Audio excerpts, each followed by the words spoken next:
అందరికీ వందనాలు. Praise the lord.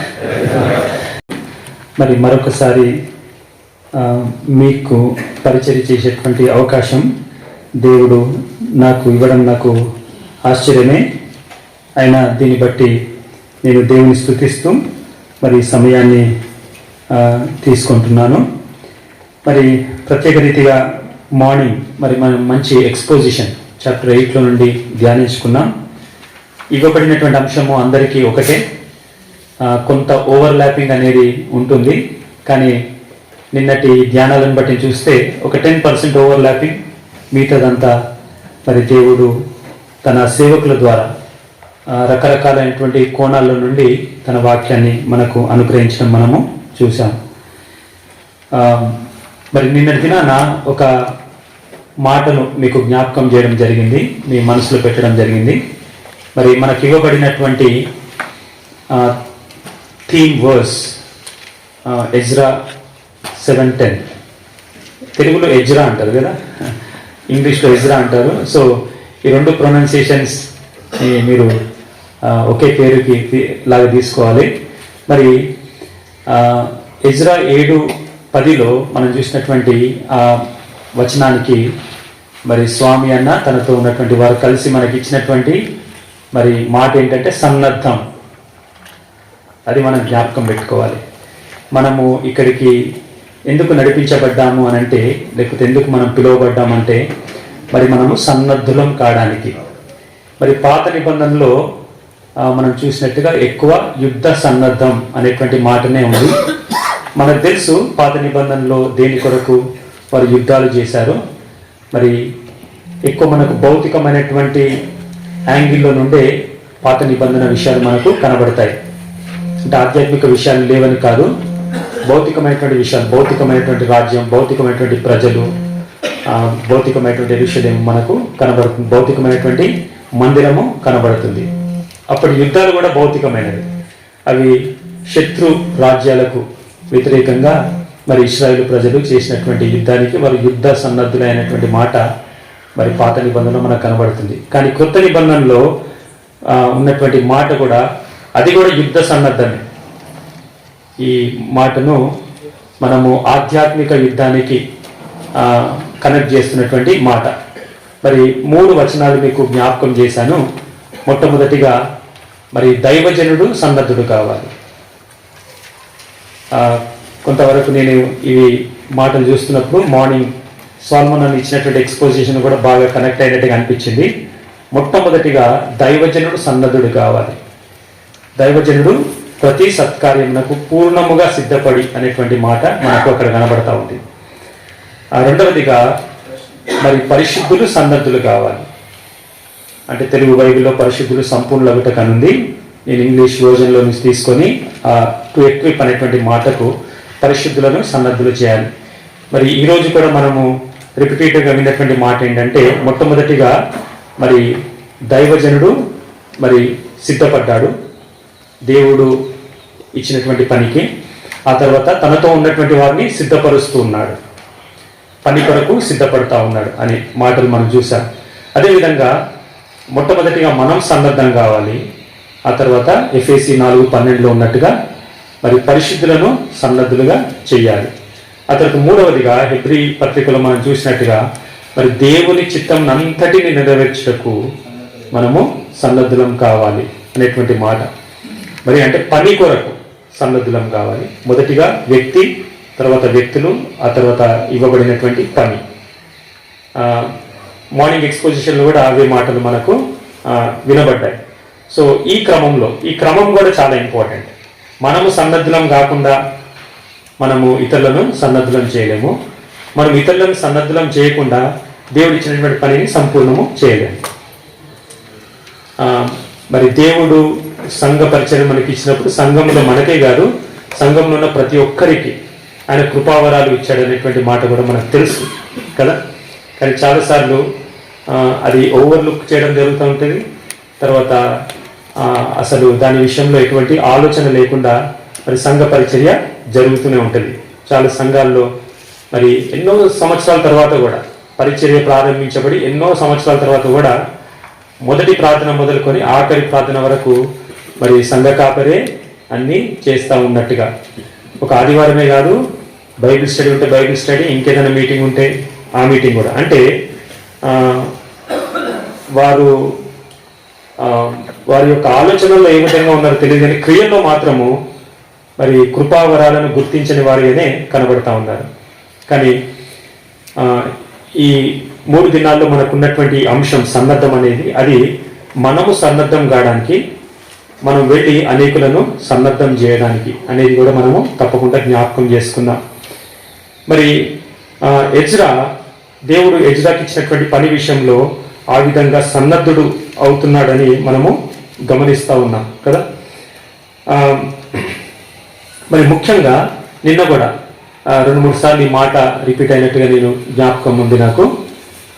Sambabu uncle కూడా చెప్పినటువంటి మాట, మరి ఒక స్టూడెంట్, ఒక స్కాలర్గా తయారైనటువంటి ఎజ్రా, తను వాక్యం విషయంలో ఒక మంచి విద్యార్థిగా ఉన్నాడు కనుక ఒక మంచి మరి ప్రవీణుడిగా, దేవుని ధర్మశాస్త్రమందు ప్రవీణుడిగా అయ్యాడు. ఇది మరి వాక్యంలో మనము చూస్తూ ఉన్నాం. ఉదాహరణకి 6వ వచనంలో 7:6 చూస్తే, ఈ ఎజ్రా ఇశ్రాయేలు దేవుడైన యెహోవా అనుగ్రహించిన మోషే యొక్క ధర్మశాస్త్రమందు ప్రవీణత గల శాస్త్రి అనేటువంటి మాట. ఆ తర్వాత 11వ వచనంలో కూడా చూసాము, మరి యెహోవా ఆజ్ఞల వాక్యముల యందును ఆయన ఇశ్రాయేలుకు విధించిన కట్టడల యందును శాస్త్రియు యాజకుడునైన ఎజ్రాకు రాజున అర్తహషస్త ఇచ్చిన తాకీదు నకలు. ఆ విధంగా మనం ఎన్నిసార్లు చదివినా కానీ ఎజ్రాను ఇతరులు స్కాలర్ లాగా చూస్తూ ఉన్నారు, కానీ ఎజ్రా మాత్రం తనను తాను, మరి 10వ వచనంలో మనం చూస్తే, ఎజ్రా యెహోవా ధర్మశాస్త్రమును పరిశోధించి అనేటువంటి మాట, దాని చొప్పున నడుచుకుంటకును ఇశ్రాయేలీలకు దాని కట్టడలను విధులను నేర్పుటకును దృఢ నిశ్చయము చేసుకునేను. ఎజ్రాను అందరు స్కాలర్ అంటా ఉంటే, ఎజ్రా మాత్రం నేను బైబిల్ స్టూడెంట్గానే నేను నా జీవితాంతం ఉంటాను అన్నట్టుగా దృఢ నిశ్చయం చేసుకున్నాడు. ఎంతమంది ఆయన ప్రశంసించినా కానీ ఆయన తనను తాను స్కాలర్ అనుకోలేదు, తనను తాను ఈ యొక్క ధర్మశాస్త్రం అందు ప్రవీణుడను అని మాత్రము అనుకోలేదు. మరి ఎజ్రా గురించి మనం కొన్ని మాటలు కూడా నిన్న జ్ఞాపకం చేసుకున్నాం కదా. ఒకటి, మరి యూదా జనాంగంలో ఉన్నటువంటి పాత నిబంధన, దాన్ని సమకూర్పులో ఎజ్రా పాత్ర ఉందని, 119వ కీర్తన ఆయన రాసి ఉంటాడు అనేటువంటి సెకండ్ ఒపీనియన్ ఉన్నటువంటి వ్యక్తిగా మనము చూసాం. అంత ప్రవీణత కలిగినటువంటి ఎజ్రా తను ఏం దృఢ నిశ్చయం చేసుకోవాలంటే, I want to remain as a student all my life అని.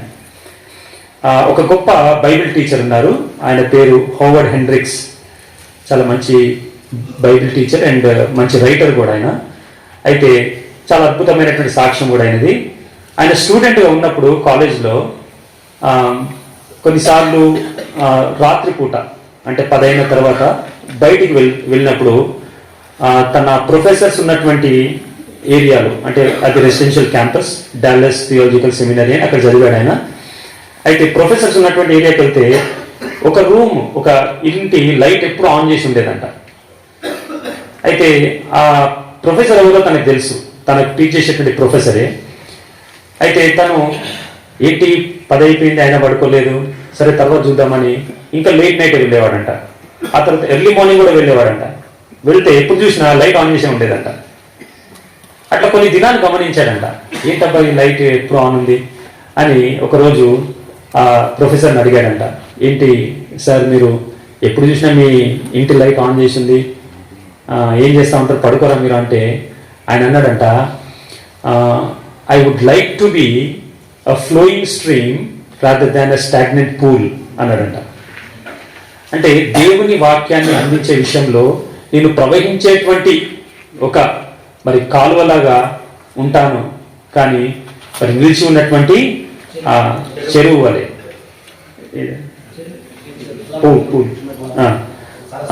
సరస్సు లాగా నేను ఉండదలుచుకోలేదు అనేటువంటి మాట. మరి ఒకవేళ ఆ మాటను మనం వర్తించుకుంటే, మనం ఒక ఫ్లోయింగ్ స్ట్రీమ్ లాగా ఉన్నామా, అంటే పారుతున్నటువంటి ఒక నదిలాగా ఉన్నామా, లేకపోతే నిలిచి ఉన్నటువంటి సరస్సులాగా మనం ఉన్నామా, అంటే దేవుని వాక్యం విషయంలో. నిజంగా చెప్పాలంటే ఎజ్రా మరి అప్పటికే ప్రవీణత చెందినటువంటి వ్యక్తిగా మనం చూస్తున్నాము. కానీ ఎజ్రా మాత్రం దృఢ నిశ్చయం చేసుకున్నాడంట, లేదు లేదు, I want to be a flowing stream. ఇంకా మరి దేవుని వాక్యము అది ఎంతో మరి లోతైనది, దాంట్లో ఎంతో డెప్త్ ఉంది, ఆ డెప్త్లో నుంచి నేను ఇంకా తోడుకోవాలి, నేను దానితో నింపబడాలి అనేటువంటి మనస్సును కలిగి ఉన్నట్టుగా మనము చూస్తున్నాం. నిన్న కొంత నేను ఇంకో యాంగిల్లో నుంచి నాకు ఇచ్చినటువంటి అంశాన్ని ధ్యానించడం జరిగింది. కొంత అది టచ్ చేసిన తర్వాత మరి ఈరోజు అంశానికి మనము వెళ్దాము. కొన్ని నిమిషాలే అది మీకు జ్ఞాపకం చేద్దామని ఆశిస్తా ఉన్నాను. కాబట్టి ఇక్కడ ఆ మొదటి మాట, ఎజ్రా యెహోవా ధర్మశాస్త్రమును పరిశోధించి అనేటువంటి మాట మనం చూస్తున్నాం. నేను నిన్న మీకు జ్ఞాపకం చేసినట్టుగా మరి స్వామి అన్నతోని చాలా కాలంగా కనెక్టెడ్ అయింది, ఇక్కడ పరిచయం చేసినటువంటి చాలా మంది దైవజనులు అక్కడికి వచ్చి పరిచయం చేసినటువంటి ఆ పరిచయను పొందిన వాళ్ళల్లో మీరు చాలా మంది ఉన్నారు. చాలా ఏళ్ల క్రితము, తర్వాత ఇప్పటికి కూడా అది కొనసాగుతూ ఉంది. మరి దేవుని వాక్యాన్ని ఏ విధంగా ధ్యానించాలి, అది వ్యక్తిగతమైనటువంటి దాని కొరకు ఏ విధంగా ధ్యానించాలి, బోధించడానికి కూడా ఏ విధంగా ప్రిపేర్ కావాలి అనేటువంటి విషయాలు మీరు చాలా క్షుణ్ణంగా నేర్చుకున్నారు అనేటువంటి విషయం నా మట్టుకు నాకు తెలుసు. ఆ విషయాలు ఎప్పుడు వింటూ ఉంటాను. అయితే మరి మీకు ఇంకా ప్రత్యేకమైనటువంటి మెథడ్స్ టీచ్ చేయాల్సిన అవసరం లేదనేటువంటి దాంతోనే నిన్న కొంత డిఫరెంట్ ఇంట్రడక్షన్ మీకు ఇవ్వడం జరిగింది. అయితే ఈరోజు కొన్ని మాటలు నిన్న శాంబాబు అంకుల్ కూడా మెన్షన్ చేశారు, దాన్ని నేను కొంత స్ట్రెస్ చేసి మీకు చెప్తాను. అదేంటంటే మరి ఇంకా ఎజ్రా తను పరిశోధించేది ఏముంది, ధర్మశాస్త్రంలో అంత ప్రవీణుడు అనేటువంటి ఆయన పేరు కలిగిన వాడు, ఎన్నోసార్లు ఆ మాట రాయబడింది, ఆయన శాస్త్రి యాజకుడు అనేటువంటి మాట.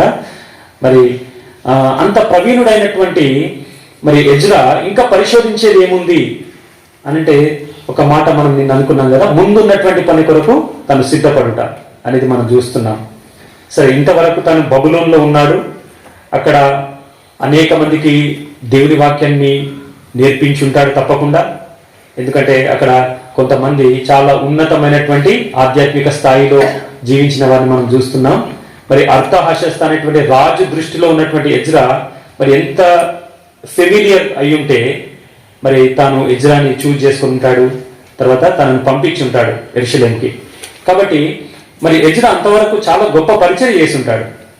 కానీ తన ముందున్నటువంటి పరిచయ కొరకు తను సిద్ధపడాలి. ఆ సిద్ధపాటులో మరి ఆ ముందున్నటువంటి అధ్యాయాల్లో మనం చూస్తే అర్థమైనటువంటి విషయాలు ఏంటంటే, నేను కొంత మీకు జ్ఞాపకం ఉండడానికి అన్నట్టుగా ఇంగ్లీష్లో రైమింగ్ లెటర్స్ ఉన్నాయి, కానీ వాటిని తెలుగులో కూడా నేను చెప్తాను. మొట్టమొదటిగా తను ఏమి గమనిస్తున్నాడంటే, దేవుని ధర్మశాస్త్రంలో ప్రిసెప్ట్స్ అనేటువంటి మాటను జ్ఞాపకం పెట్టుకోండి, అంటే ఆజ్ఞలు. ఒకవేళ 119 కీర్తనను మనం ధ్యానిస్తే అక్కడ దేవుని వాక్యానికి ఎన్నో పర్యాయ పదాలు ఉంటాయి కదా. ఉదాహరణకి మనము మొదటి భాగాన్ని చూద్దాం, చూడండి. కీర్తనల గ్రంథము 119, దాంట్లో మొదటి భాగం అంటే మొదటి 8 వచనాలని మనం చూస్తే ఈ వాక్యానికి ఎన్ని పర్యాయ పదాలు ఉన్నాయో మనం చూస్తాం. మొదటిగా ధర్మశాస్త్రము అనుంది, ఆ తర్వాత రెండవదిగా శాసనములు అనుంది, 3వ వచనంలో మార్గములు అనుంది, 4వ వచనంలో ఆజ్ఞలు అనుంది, తర్వాత 5వ వచనంలో మళ్ళీ కట్టడలు అనుంది, ఆ తర్వాత 6వ వచనంలో మళ్ళీ ఆజ్ఞలు అనుంది, ఆ తర్వాత 7వ వచనంలో న్యాయ విధులు అని మనకు కనబడుతుంది, ఆ తర్వాత 9వ వచనం చూస్తే అక్కడ వాక్యము అనేటువంటి మాట మనకు కనబడుతుంది. అయితే దీంట్లో 4వ వచనంలో ఉన్నటువంటి ఆజ్ఞలు అనేటువంటి మాటకి ఇంగ్లీష్లో ప్రిసెప్ట్స్ అనేటువంటిది ఉందన్నమాట. సో ఎజ్రా దేవుని వాక్యాన్ని ధ్యానిస్తున్నప్పుడు దేవుని వాక్యంలో ఆజ్ఞలు అంటే చెప్పిన మాట, అది మనం అనుసరించాల్సినటువంటి మాటలు. ఉదాహరణకి 10 ఆజ్ఞలు ఉన్నాయి. ఆ విధంగా ఎన్నో ఆజ్ఞలు మనకు బైబిల్లో మరి కనబడతాయి. బైబిల్లో ఉన్నవన్నీ ఆజ్ఞలు అనేటువంటి మాట, దానికి లోపడాలనేటువంటి మాట మనం వింటాము. కానీ కొంత వేరియేషన్స్ కూడా మనకు దీంట్లో కనబడతాయి. మొట్టమొదటిది మనం గమనించేది ఏంటంటే, ఎజ్రా దేవుని వాక్యంలో ఉన్నటువంటి ఆజ్ఞలు ఏంటో, ప్రిసెప్ట్స్ ఏంటో తను గమనించినట్టుగా ఆ మిగతా అధ్యాయాలు మనకు చాలా స్పష్టంగా కనబడుతుంది. ఆ తర్వాత రెండవదిగా మనం చూస్తే ప్రిన్సిపల్స్ అంటే నియమాలు. వాక్యంలో మనకు కొన్ని విషయాలు నియమాలుగా కనబడతాయి. అవి అన్రిటన్ ప్రిన్సిపల్స్ అని మనము గమనించవచ్చు. ఉదాహరణకి బైబిల్లో ఎక్కడ కూడా ఒక వ్యక్తి మరొక వ్యక్తిని మరి మెంటర్గా చేసుకోవాలి, లేకపోతే కౌన్సిలర్ని కలిగి ఉండాలి, అనేక మంది ఆలోచనకర్తలు ఉండటం మేలు అనే మాట ఉంటుంది. కానీ ఇది మనము ఒకవేళ గమనిస్తే పాత నిబంధనలో యెహోషువకు మోషే, అదేవిధంగా దావీదుకు సమూయేలు, ఒకవేళ కొత్త నిబంధనలో మనకు తెలిసినటువంటి ఎగ్జాంపుల్ తీసుకుంటే తిమోతికి పౌలు అనేటువంటి. ఇది చూస్తే దీంట్లో ఒక ప్రిన్సిపల్ కనబడుతుంది కదా. ఆ ప్రిన్సిపల్ ఏంటంటే మరి ప్రతి ఒక్క దేవుని వ్యక్తి మరి మరొక ఆధ్యాత్మికమైనటువంటి నాయకుడిని కలిగి ఉండాలి, ఆ నాయకుని యొక్క నడిపింపులో ఉండాలి అనేటువంటి ప్రిన్సిపల్ మనకు కనబడుతుంది. ఇది నేను ఒక ఎగ్జాంపుల్ ఇచ్చాను. మీరు ఈ విధంగా మరి దేవుని వాక్యంలో మనకు ఉన్నటువంటి ప్రిన్సిపల్స్ మనము తప్పకుండా గమనించాలి. నిన్న ఇద్దరు దైవజనులు జ్ఞాపకం చేసినటువంటి మాట ఏంటంటే Ezra was a man of the book అని. మరి ముస్లిమ్స్ ఇస్రాయల్ ఏమంటారు అంటే పీపుల్ ఆఫ్ ద బుక్ అంటారు. వాళ్ళ గ్రంథంలో కూడా పీపుల్ ఆఫ్ ద బుక్ అని రాసి ఉంటుంది కదా. అట్లా మరి ఎజ్రా గురించి ఎవరన్నా ఏమని చెప్తే is a man of the book. అంతేకాదు రెండవది Ezra was a man of principles కదా, నియమాలు కలిగినటువంటి వ్యక్తిగా మనం చూస్తున్నాం. కాబట్టి దేవుని వాక్యంలో కొన్ని మనకు చాలా స్పష్టంగా ఆజ్ఞలు కనబడతాయి. కొన్నిసార్లు కొందరు ఆర్గ్యూ చేస్తారు కదా దేవుని వాక్యంలో ఎక్కడుంది అని. కొన్ని విషయాలు ప్రిన్సిపల్స్గా మనకు కనబడతాయి. సో ఆ ప్రిన్సిపల్స్ ఏంటో, దేవుని వాక్యంలో ఉన్నటువంటి ప్రిన్సిపల్స్ ఏంటో వాటిని మనము పరిశోధించాలి అనేటువంటి మాట. అది చాలా గొప్ప మాట, చాలా లోతైనటువంటి మాట. అది పైన చదివేసి బైబిల్ని మూసేసినటువంటి మాట కాదు. అది కొంత మరి లోతుల్లోనికి వెళ్ళేటువంటి ఒక మాట. తర్వాత మూడవది మనం గమనించాల్సింది ఏంటంటే అంటే పాండరింగ్ ద వర్డ్ అనేటువంటి మాటలో మూడవది పర్స్పెక్టివ్స్, దృక్పథాలు. వాక్యం యొక్క దృక్పథం ఏంటి అనేది మనము గమనించాలి. మన దృక్పథాలు ఎట్లా ఉన్నాయి. ఉదాహరణకి రోమా 12:2 ఒక మాట ఉంటుంది, మీరు ఈ లోక మర్యాదను అనుసరింపక. దానికి మళ్ళీ అనేక పర్యాయ పదాలు ఉన్నాయి ఆ మాటకి. అంటే ఈ లోకపు దృక్పథం మనము కలిగి ఉండక. మరి ఏ దృక్పథం కలిగి ఉండాలంటే దేవుని చిత్తము అనగా దేవుని వాక్యపు దృక్పథం మనము కలిగి ఉండాలి. అంటే మనము ఏ విషయాన్ని మనం చూసినా అది దేవుని వాక్యపు కోణంలో నుండి చూడాలి. చాలాసార్లు వాక్యం చెప్పేటప్పుడు వాక్యం వస్తూ ఉంటుంది, కానీ మనం ఒక పరిస్థితిని ఎదుర్కొన్నప్పుడు పూర్తిగా వాక్యాన్ని పక్కన పెట్టి లోకానుసారంగా ఆలోచించేటువంటి పరిస్థితులు మరి చాలా కనబడతా ఉన్నాయి. కాబట్టి వాక్యపు దృక్పథాలు మనము పరిశోధించాలి. వాక్యం యొక్క దృక్పథం ఏంటి, ఈ పర్టికులర్ విషయంలో వాక్యం యొక్క దృక్పథం ఏంటి. మరి ఉదాహరణకి నిన్న రాత్రి అనుకుంటా లేదా ఎర్లీ మార్నింగ్ సాల్మన్ బ్రదర్, నేను మోజెస్ బ్రదర్ మాట్లాడుకుంటా ఉన్నాం ఈ యాంటీ కన్వర్జన్ బిల్ గురించి. సో కొందరు క్రైస్తవులు దాని గురించి పోరాడుతూ ఉన్నారు.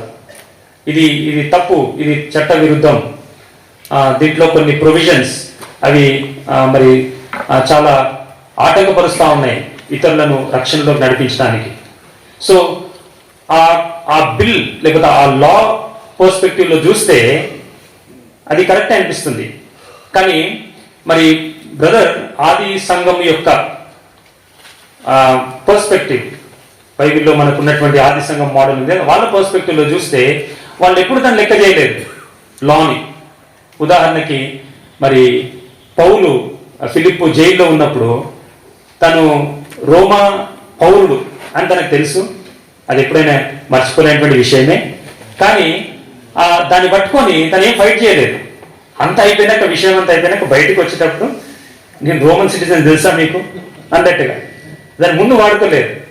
కాబట్టి అంటే బ్రదర్ చెప్తున్నటువంటి మాటల్లో వాళ్ళు ఎన్ని లాస్ మనకు అగేన్స్ట్గా వాళ్ళు చేసినా కానీ మనం ఓపెన్గా మన ఫెయిత్ని కన్ఫెస్ చేయాలి, నిలబడాలి అని చెప్తా ఉన్నారంట. అదంతా ఎక్కడి నుంచి వచ్చింది, ఆ మాటలు ఎక్కడి నుంచి వస్తున్నాయి అంటే మరి దేవుని వాక్యపు దృక్పథం ఆ కోణం నుండి చూశాడు కాబట్టి ప్రతి విషయాన్ని మన వ్యక్తిగత జీవితంలో, కుటుంబ జీవితాల్లో, పరిచర్యలో లోకంలో జరుగుతున్నటువంటి విషయాలను మనము వాక్యపు కోణం నుండి చూడాలి.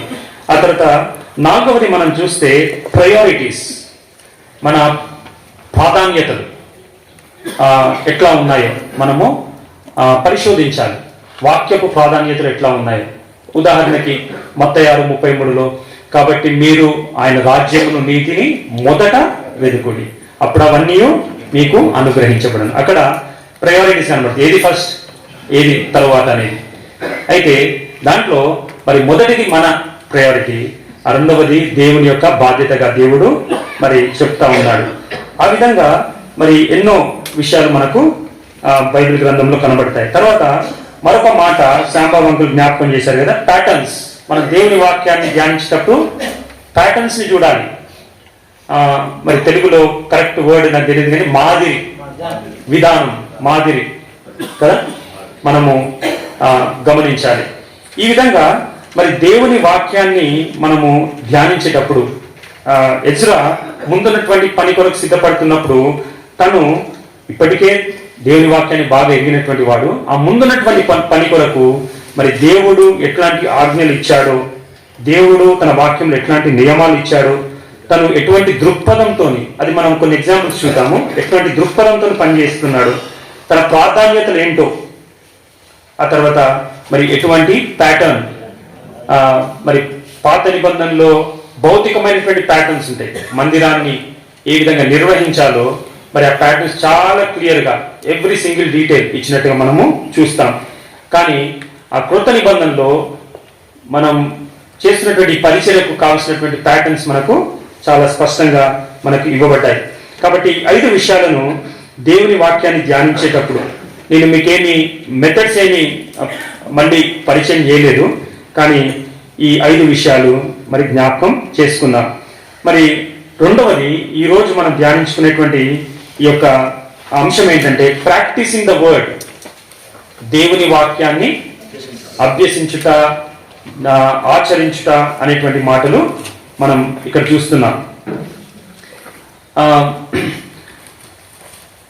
మనం జ్ఞాపకం ఉంచుకోవాల్సినటువంటి మరొక మాట ఏంటంటే దేవుని వాక్యాన్ని మనము ధ్యానించడం అది మనం ఇన్ఫార్మ్ చేయబడ్డానికి కాదు, అంటే దాని నుంచి ఏవో కొంత జ్ఞానం సంపాదించడానికి కాదు కదా. గాడ్స్ వర్డ్ ట్రాన్స్ఫార్మ్స్, అది మనల్ని రూపాంతరం చెందిస్తుంది. వారన్ వియర్స్బీ గారు ఒక మాట అన్నారు, faith that does not lead to obedience is not faith at all. మన విశ్వాసము మనల్ని విధేయతకు నడిపించకపోతే అది విశ్వాసమే కాదు. కాబట్టి మనము దేవుని వాక్యాన్ని ధ్యానించి దానికి లోబడకపోతే మనము మరి ఆ విశ్వాసమే కలిగి లేము అనేటువంటి అర్థాన్ని ఇచ్చేటువంటి మాట ఇక్కడ కనబడతా ఉంది. మళ్ళొకసారి మనము ఈ ఎజ్రా 10వ వచనంలో చెప్పినటువంటి మాటలు మరి దాన్ని ఒక ఫార్ములాగా తీసుకోవాలి. సన్నద్ధం ఈక్వల్స్ టు ఏంటంటే మరి పరిశోధన, తర్వాత ఆచరించుట, తర్వాత బోధించుట. సేవకులంగా మనం చేయాల్సినటువంటి పని మొదటిగా దాన్ని పరిశోధించాలి, దేవుని వాక్యాన్ని క్షుణ్ణంగా ధ్యానించాలి, దాంట్లో ఉన్నటువంటి ఆజ్ఞలను, నియమాలను, దృక్పథాలను, ఆ తర్వాత మరి ప్రాధాన్యతలను, మాదిరిని, అవన్నిటిని మనము దాంట్లో చూడాలి. ఆ తర్వాత మరి దాన్ని మనము ఆచరించాలి. నిజంగా చెప్పాలంటే నేటి క్రైస్తవ్యంలో, నేటి సంఘంలో 21వ శతాబ్దంలో కావలసినటువంటి లేకపోతే ఉన్నటువంటి గొప్ప నీడ్ ఏంటంటే రోల్ మోడల్స్ అవసరం, మాదిరిని చూపెట్టే వాళ్ళు అవసరం. యేసుక్రీస్తు పరిచయం చేస్తున్నటువంటి దినాల్లో మరి చాలా మంది పరిచయాలు ఉన్నారు. నేను దాని గురించి కొంత స్టడీ చేసినప్పుడు తెలిసింది ఏంటంటే మరి 2 స్కూల్స్ ఉండేటివంట పరిచయలకి. దాంట్లో మొత్తం కలిపి 4,000 మంది స్టూడెంట్స్ ఉండేవాళ్ళంట, అంటే 4,000 మంది పరిచయాలు ఉండేవాళ్ళు. తర్వాత ఒక 2,000 మంది సద్దూకయ్యలు ఉండేవాళ్ళు. ఆ తర్వాత వీళ్ళే కాకుండా ఎంతో మంది శాస్త్రులు ఉండేవాళ్ళు. ఆ తర్వాత మరి జనజీవనంతో కట్ ఆఫ్ అయిపోయి దూరంగా ఉన్నటువంటి ఎస్సీన్స్ ఉండేవాళ్ళు. ఇంతమంది మరి ఉండేవాళ్ళు. కానీ ప్రభువైన యేసుక్రీస్తు అన్నాడు మరి జనులు కాపరి లేని గొర్రెల వలె ఉన్నారు. అంటే వాళ్ళకి రోల్ మోడల్స్ లేరనమాట. కాపరి లేని గొర్రెల వలె వాళ్ళు విసికి చెదిరి ఉన్నారు అని వాళ్ళని చూచి కనుకర పడతా ఉన్నాడు. అదేవిధంగా మరి నేటి దినాల్లో కూడా ఏమవసరం, చర్చ్కి ఏమవసరం అని అంటే, సమాజానికి ఏమవసరం అంటే రోల్ మోడల్స్ అవసరం కదా. మనం చెప్తున్నాం బాగానే ఉంది, బోధిస్తున్నాం బాగానే ఉంది, క్రైస్తవ్యం దగ్గర చాలా పెద్ద సువార్త ఉంది, బాగానే ఉంది. కానీ దాన్ని మరి జీవితంలో నుండి మరి చూపించేటువంటి వ్యక్తులు మరి కావాలి. ఇంకో చాలా ముఖ్యమైనటువంటి విషయం ఏంటంటే, ఇప్పుడు ఉన్నటువంటి యవనస్తులు, మన సంఘంలో ఉన్నటువంటి యవనస్తులు, క్రిస్టియన్ యూత్, వాళ్ళు చూసేది ఏంటంటే రోల్ మోడల్స్ కోసం చూస్తున్నారు. మా దగ్గర డాక్టర్ విజయ్ గారు వచ్చినప్పుడు సేవకులకి ఒక సందేశం ఇచ్చినప్పుడు ఆయన ఏమన్నారంటే, మీరు 1 గంట వాక్యం చెప్తా ఉంటే మీరు వాక్యాన్ని వింటున్నారేమో అనుకుంటున్నారేమో, వాళ్ళు మిమ్మల్ని 1 గంట సేపు చూస్తున్నారు అన్నాడు. మనం ఏమనుకుంటున్నాం, 1 గంట సేపు నేను వాక్యం చెప్పాను అనుకుంటున్నాం, వాళ్ళు వాక్యం విన్నారు అనుకుంటున్నాం, కానీ వాళ్ళు 1 గంట సేపు మనం చూస్తూ ఉన్నారు అని. మరి స్థానికంగా ఉన్నటువంటి సేవకుని జీవితము స్థానికంగా ఉన్నటువంటి యూత్కి తెలియదా? తెలుసు కదా. మరి వాళ్ళు ఇంకా డిసిప్లిన్లోకి రావడానికి, ఆ దేవుని వాక్యాన్ని చదివి దేవుని వాక్యం నుండి నేర్చుకునే ముందు వాళ్ళు చూసేది ఏంటంటే రోల్ మోడల్స్ని చూస్తూ ఉన్నారు. కాబట్టి మన సంఘంలో మరి మన యూత్కి మనము రోల్ మోడల్స్గా ఉన్నామా లేదా అనేది మనం గమనించాలి. మరి పౌలు చాలా గొప్ప మాట అన్నాడు కదా. 1 కొరింథీ 11:1 మనకు తెలిసినటువంటి వాక్యమే, మరి నేను క్రీస్తును పోలి నడుచుకొంచున్న ప్రకారము మీరును నన్ను పోలి నడుచుకొనుడి. ఇది పౌలు అతిశయంగా చెప్పాడా, పరిశుద్ధాత్మని ద్వారా ప్రేరేపించబడి చెప్పాడా అనేటువంటి విషయము అది మీరు ఆలోచించుకోండి. కానీ నేను గమనించినటువంటి విషయం ఏంటంటే, ప్రతి సేవకుడు తన సంఘానికి ఇది చెప్పాల్సినటువంటి మాట. ఇది తప్పకుండా ఏదో ఒక పాయింట్లో తను తన సంఘానికి మరి తనను మరి అనుసరిస్తున్నటువంటి వారికి ఆ మాట చెప్పాల్సినటువంటి మాటనే. మరి మన సంఘాల్లో మనం ఇటువంటి మాటను చెప్పేటువంటి స్థితిలో మనము జీవిస్తున్నామా? చెప్పకపోయినా కానీ మరి సంఘంలో ఉన్నటువంటి వారు అటువంటి సాక్ష్యము మన గురించి ఇవ్వగలరా అనేది మనం ఒకసారి ఆలోచించాలి. Follow me as I myself follow Christ అనేటువంటి మాట. మీరు క్రీస్తును వెంబడిస్తున్నట్టుగా మీరు నన్ను వెంబడించండి అనేటువంటి మాట. మరి అక్కడ పౌలు నన్ను వెంబడించండి అని ఆ మాటను ఆపేయలేరు. అట్లాంటి మాటలు అనేవాళ్ళు చాలా మంది ఉన్నారు ఇప్పుడు కదా. నేను పాస్టర్ని, మీరు నన్ను వెంబడించండి. కానీ పౌలు నన్ను వెంబడించండి అంటలేదు. నేను క్రీస్తును పోలి నడుచుకొంచున్న ప్రకారం మీరును నన్ను పోలి నడుచుకొనుడి అనేటువంటి మాట. మరి అట్లాంటి ఒక మాటను మనము తప్పకుండా చెప్పాలి.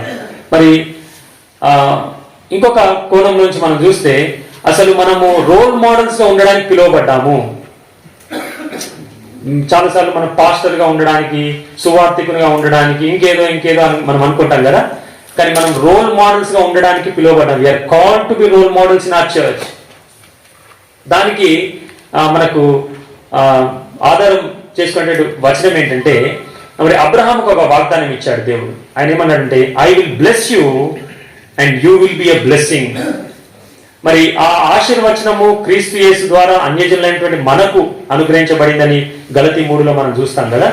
మరి ఆ విధంగా మరి మనము ఇతరులకు బ్లెస్సింగ్ గా ఉండడం అంటే, ఎక్కువసార్లు మనం భౌతికమైనటువంటి బ్లెస్సింగ్స్ గురించి ఆలోచిస్తూ ఉంటాం. కానీ ఆధ్యాత్మికమైనటువంటి బ్లెస్సింగ్ లో మొట్టమొదటిగా వచ్చేటువంటి మాట ఏంటంటే, వాళ్ళకు కావాల్సింది మనం ఒక రోల్ మోడల్, ఒక మాదిరి మనము చూపెట్టగలగాలి. ఒకవేళ మళ్ళీ మనము పాత నిబంధనల నుండి యెహోషువ గ్రంథాన్ని జ్ఞాపకం చేసుకుంటే, మరి యెహోషువ చాలా గొప్ప మరి కార్యము ఇశ్రాయేలు పట్ల దేవుడు తన ద్వారా జరిగిస్తాడు. అది మరి యోర్దాను దాటింపజేసి ఆ కనాను దేశంలో వాళ్ళని ప్రవేశింపజేసి అక్కడ 31 రాజ్యాలపైన విజయం అందించి, ఆ తర్వాత ఆ భూభాగాన్నంతా ఏమాత్రం స్వార్థం లేకుండా, తనకు తన గోత్రం పట్ల స్వార్థం లేకుండా ఆ 12 గోత్రాలకు తను పంచి ఇచ్చినట్టుగా మనం చూస్తాం. ఇదంతా చేసినటువంటి యెహోషువ నెక్స్ట్ ఎక్కడో ఒక దగ్గర ఒక చిన్న ఆలోచన తనకు రావచ్చు. అదేంటంటే, ఇంకా ఈ రాజ్యాన్ని నేను ఏలాలి, లేకపోతే నాయకత్వం వహించాలి, వీళ్ళను నేను నడిపించాలి అనేటువంటి ఆలోచన. కానీ అటువంటి ఆలోచన మనం యెహోషువలో ఎక్కడ చూడం. కానీ ఒక్క ఆలోచన మాత్రం యెహోషువలో చూస్తాం. అదేంటంటే మరి 24:15 మనకు తెలిసినటువంటి మాట కదా, నేనును నా ఇంటి వారును యెహోవాను సేవించదను. ఎందుకంటే ఆ నిర్గమ కాండం నుండి మొదలుకొని ద్వితీయోపదేశం కాండం వరకు దేవుడు మరి మోషే ద్వారా చాలా స్పష్టంగా చెప్తాడు. ఏమని? మిమ్మల్ని నేను కనాను దేశంలోకి ఎందుకు నడిపిస్తున్నానంటే మీరు నన్ను సేవించడానికి అని. అక్కడ మీకు రాజ్యం ఉంటుంది, మీకు రాజు ఉంటాడు, ఆ రాజుకి ఎన్నో వ్రతాలు ఉంటాయి, పక్కన ఉన్నటువంటి దేశాలన్నిటిపైన ఆధిపత్యం ఉంటుంది, దానికోసం మిమ్మల్ని నడిపిస్తున్నాను అనలేదు. మీరు నన్ను టు సర్వ్ మీ అనేటువంటి మాట చాలా స్పష్టంగా ఉంటుంది. అయితే మరి దేవుని సేవించడానికి, ఆ ప్రజలు నడిపించడానికి ఒక రోల్ మోడల్ కావాలి. ఇన్ని ఆప్షన్స్లో యెహోషువ దగ్గర ఇన్ని ఆప్షన్స్ ఉంటే యెహోషువ చూజ్ చేసుకున్న ఆప్షన్ ఏంటంటే I will be a role model. He did not say నేను మీకు ప్రసంగాలు చేస్తాను రండి, ధర్మశాస్త్రాన్ని బోధిస్తాను రండి, లేకపోతే మీకు నాయకునిగా ఉంటాను రండి, ఇంకా ఇంత మీకు గొప్ప విజయాలు నేను అందించాను కదా, మీకు రాజుగా ఉంటాను రండి అని యెహోషువ అనలేదు. కానీ నేను నా కుటుంబము మీకు దేవుని సేవించే విషయంలో రోల్ మోడల్స్గా ఉంటాము అనేటువంటి ఒక మాట చెప్తా ఉన్నాడు. ఇటువంటి మాట ప్రతి సేవకుడు తన సంఘానికి చెప్పగలిగేటువంటి స్థితిలో ఉండాలి. ఉండకపోతే దాన్ని మనము మరి సరి చేసుకొని యొక్క కరెక్షన్స్ మనం చేసుకొని మనము ఉండాల్సినటువంటి బాధ్యత మనకుంది. ఇవన్నీ లేకుండా మరి మనము సంఘంలో పరిచయం చేస్తుంటే మరి అది మరి దేవుని యొక్క ఉద్దేశంలో ఉన్నటువంటి పరిచర్య మాత్రము కానే కాదు. మరి నిన్నటి దినాన నేను పడుకునే ముందు ఒకసారి న్యూస్ చూద్దామని చూస్తే మరి కొన్ని ఎట్లా వస్తాయో యూట్యూబ్ వీడియోస్ నాకు తెలియదు, కానీ ఒక వీడియో వచ్చింది. అదేంటంటే మాకు చాలా పరిచయం ఉన్నటువంటి ఒక కుటుంబం హైదరాబాద్లో. అయితే మరి ఆ సేవకుడు చాలా కాలం యోగ్యంగా సేవ చేసి చనిపోయాడు. ఆయనకు పిల్లలు ఉన్నారు, 2 కుమారులు ఉన్నారు. ఆ 2 కుమారుల యొక్క గొడవను న్యూస్లో కవర్ చేస్తూ ఉన్నారు. ఏంటంటే ఒక కొడుకంట ఒక సంఘాన్ని 2 కోట్ల రూపాయలకు అమ్మేసుకొని వెళ్ళిపోయాడంట. ఇంకో కొడుకు కూడా అమ్మేస్తాడేమో అని చెప్పి అక్కడ ఉన్నటువంటి అన్య జనాంగము ఆ చర్చ్లో ఉన్నటువంటి బిలీవర్స్కి వాళ్ళు చెప్పారంట, ఇది జరగబోతుంది, ఇక్కడ జాగ్రత్త, చాలా మంది వచ్చి పోతా ఉన్నారు, ఏదో జరుగుతూ ఉన్నాయి, ఇది కూడా పోతుంది మీది అన్నట్టుగా. ఇట్లాంటి విషయాలు ఉన్నప్పుడు ఆ సంఘం ఎట్లా సర్వైవ్ అవుతుందో మనం ఆలోచించుకోవచ్చు. అయితే ఆ ఇంటర్వ్యూలో ఆ సంఘస్థులు చెప్తా ఉన్నారు, అందరు పెద్దలు వచ్చి మాట్లాడారండి, అసలు సేవకుని బాధ్యత ఒకటే, ఆయన వచ్చి వాక్యం చెప్పి వెళ్ళిపోవాలి, మిగతాదంతా మాదే. అంటే మిగతాదంటే ప్రార్థన, పాటలు, ఆ ప్రోగ్రామ్ అంతా ఏది ఉందో అది మాది, ఆయన వచ్చి వాక్యం చెప్పి వెళ్ళాలంట అంతే. అయితే ఆ సేవకుడు వాక్యం చెప్పి వెళ్ళకుండా ఆ సేవకుడు ఈ బిల్డింగ్ నమ్మేటువంటి ఆలోచన చేస్తున్నాడు అని ఆ న్యూస్లో మరి అక్కడ పోలీసులు ఉన్నారు, చాలా మంది వచ్చారు, ఈ మాటలన్నీ వింటా ఉన్నారు, అన్ని జనాంగం నిలబడి వింటా ఉన్నారు ఈ మాటలు. ఎంత బ్యాడ్ ఎగ్జాంపుల్స్ కదా. ఇది జస్ట్ వన్ స్మాల్ ఎగ్జాంపుల్ అనుకోండి ఈ దినాల్లో జరిగేటువంటి విషయాలు, మన చుట్టూరు జరుగుతున్నటువంటి విషయాలు. కాబట్టి మన సంఘంలో మరి మనము రోల్ మోడల్స్గా ఉండేటువంటి బాధ్యత మనకుంది. ఆ బాధ్యతను ఎజ్రా తీసుకున్నాడు. మొట్టమొదటిగా మరి తను దేవుని వాక్యంలో దేవుని పని చేయడానికి కావలసినటువంటి ఆ విషయాలన్నీ ధ్యానించాడు. ఆ తర్వాత రెండవదిగా ఆ విషయాలను తన జీవితంలో ఒక మరి మోడల్గా తను చూపెడుతూ మరి పనిచేసేటువంటి ఆలోచన కలిగి ఉన్నాడు. ఒక్క ఎగ్జాంపుల్, మార్నింగ్ సాల్మన్ టచ్ చేశారు, అది కొంత నేను స్ట్రెచ్ చేద్దామని ఆశ కలిగి ఉన్నాను. ఎజ్రా గ్రంథము 8వ అధ్యాయం 21 నుండి 23 వచనాలు చూడండి. చాలా అద్భుతమైనటువంటి ప్యాసేజ్ అది. అప్పుడు దేవుని సన్నిధిని మమ్మును మేము దుఃఖపరుచుకొని మాకును మా చిన్నవారికి మా ఆస్తికిని శుభ ప్రయాణము కలుగునట్లుగా ఆయనను వేడుకొనుటకు అహావా నది దగ్గర ఉపవాసం ఉండడని ప్రకటించి తిని. ఇక్కడ ఏం చూస్తున్నామంటే మరి ఎజ్రా ప్రార్థిస్తున్నాడు దేవుని సహాయం కొరకు, వారి యొక్క ప్రయాణము మరి క్షేమంగా జరగడానికి ఆయన దేవుని వేడుకుంటా ఉన్నట్టుగా మనము చూస్తున్నాం కదా. అంతేకాదు మరి 22వ వచనంలో మనం గమనిస్తే మేలు కలుగజేయుటకై ఆయనను ఆశ్రయించు వారందరికీ మా దేవుని హస్తము తోడుగా ఉండును గాని ఆయన హస్తమును ఆయన ఉగ్రతయు ఆయనను విసర్జించు వారి మీదకి వచ్చినని మేము రాజుతో చెప్పి ఉంటే, వాళ్ళు ప్రార్థన చేయడమే కాదు, మరి ఆ అర్థహశస్త అనేటువంటి రాజు ముందు తమ దేవుని నుంచి చాలా గొప్ప మాటలు చెప్తా ఉన్నాడు ఎజ్రా. ఏమనంటే, మా దేవుడు మరి తన హస్తము మాకు తోడుగా ఉంటుంది, ఆ ఉగ్రత నుండి మమ్మల్ని కాపాడుతుంది, ఆయనను విసర్జించే వారి మీదకి మరి తన హస్తము విరుద్ధంగా ఉంటుంది అని ఆయన మరి రాజు చెప్పాడంట తన దేవుని గురించి. అయితే అటు ప్రార్థన చేశాడు, ఆ తర్వాత మరి రాజుకు కూడా, అన్య రాజుకి, అక్కడ ఉన్నటువంటి వాళ్ళందరికీ దేవుని గురించి గొప్ప సాక్ష్యము చెప్తా ఉన్నాడు.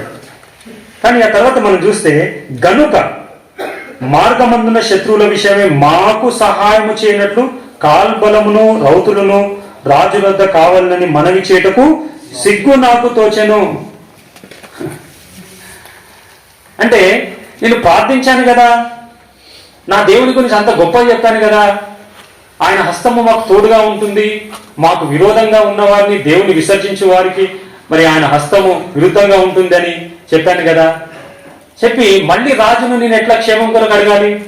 రాజు అడుగు ఇచ్చేస్తాడు తప్పకుండా, ఏమి డౌట్ లేదు. ఎందుకంటే ఆయనకి ఇచ్చిందంతా కాకుండా ఇంకేమైనా కావాలంటే అడుగు కూడా అన్నాడు ఆయన. మాకు కొంత సెక్యూరిటీ కావాలండి, దారిలో ఇట్లా మరి దొంగలు ఉంటారు కాబట్టి ఇమ్మంటే వెంటనే రాజు ఇస్తాడు తప్పకుండా. కానీ ఆ రాజుకి చెప్పినటువంటి మాట, తను ప్రార్థించినటువంటి మాట, తను విశ్వసించినటువంటి మాట, అంతేకాదు తనతో ఉన్నటువంటి ప్రజలకు కూడా ఈ మాట చెప్పుకుంటాడు కదా, దేవుని యొక్క కరుణాహస్తం మనకు తోడుగా ఉంటుంది, మీరు భయపడకండి, మనం బబులో నుండి బయలుదేరి యెరూషలేముకు వెళ్దాము. వాళ్ళు అన్నారేమో, అమ్మో దారిలో మరి మనకు చాలా కష్టం కదా, మనకు సెక్యూరిటీ కావాలి కదా అని వాళ్ళు అంటే, వాళ్ళని దేవుని వాక్యం చేత బలపరుస్తా ఉన్నాడు. ఏమనంటే, లేదు లేదు, దేవుడు మనకు తోడై ఉంటాడు, ఆయన కరుణాహస్తం మనకు తోడుగా ఉంటుందని చెప్పి ఉంటాడు, మనం ప్రార్థన చేద్దామని ఉంటాడు.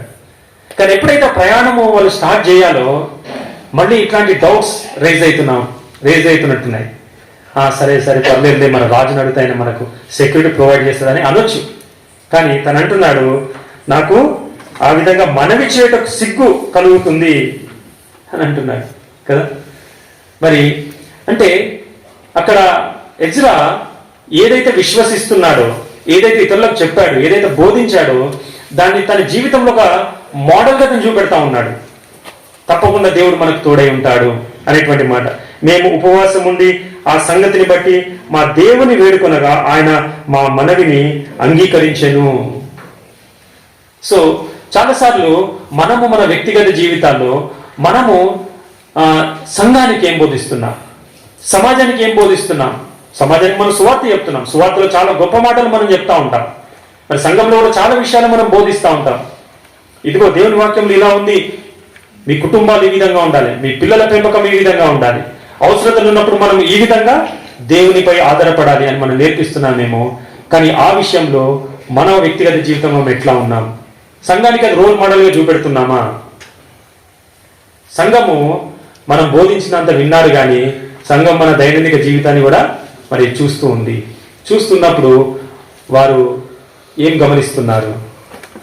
మనము చెప్పేది ఒకటి, చేసేది ఒకటి అయితే మనకు మరి కొత్త నిబంధనలు ఉన్నటువంటి పరిచయలకు ఏమీ తేడా లేదు. 23వ అధ్యాయము మనకే. చాలాసార్లు మనం పరిచయలను పాయింట్అవుట్ చేసి చెప్తా ఉంటాం, కానీ ఒక దైవజనుడు ఇట్లా అన్నాడు, there is a Pharisee in every servant of God. ఆ మాట అన్నప్పుడు మరి ఏంటి అట్లా క్రిటిసైజ్ చేస్తున్నాడు అనుకోకుండా, మనము there is an element of Pharisee in every servant of God.